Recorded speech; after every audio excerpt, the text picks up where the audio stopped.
Maramarabakan ti National Women's Month kas panang bigbig iti karbangan dagiti babbai panagpapadak na panang bilag iti tunggal bulan ti Marso. Amon tayo matita dagiti na duma-duma alintag amang protektar kadagiti babbai iti pagilian. Una ti Magna Carta of Women wenno ti Republic Act 9710.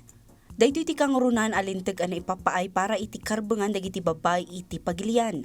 Nakalanad iti lintag ti panakasalaknib manipud iti amin akita ti diskriminasyon kan kinaranggas, equal opportunity kan leadership.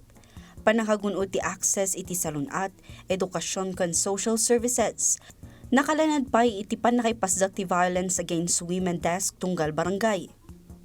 Sumarunod ti Anti-Violence Against Women and Their Children Act, wenno ti Republic Act 9262 Vowsy Law. Protektaran tinaso alintag dagiti babae kan ubing manipud iti physical abuse, psychological abuse, sexual violence kan economic abuse. Adda pa iti Safe Spaces Act, bawal bastos law, wenno ti Republic Act 11313. Salakniban ti lintag dagiti babae manipud iti gender-based sexual harassment kadagiti kalsada kan para publiko nga espasyo, pagtrabahuan, pagadalan kan online platforms, saklawan na ti catcalling, stalking, unwanted remarks kan online harassment. Adamad laang ti expanded maternity leave law, wenno ti Republic Act No. 11210.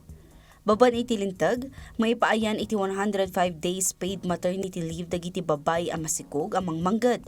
Kanayunan a 15 days para kadagiti solo mothers, kan option for 30 days unpaid extensions. Kanti may kalima, ti Anti-Sexual Harassment Act of 1995, wenno ti Republic Act 7877. May basar iti daytoy alintag, madusa dagiti employers, manursuro, supervisors wenno persons in authority, ang mga ramid iti sexual harassment iti padada a tao. Sumagmamanula ang dagita kadagiti lintag ang mabalin ang nga aramatan dagiti babay a mababuso. Amon tayo pa dagiti dadumalintag iti sumaruno ang parang ti amuyo kadi. Ita, amuyon, barungal daw, barungadan.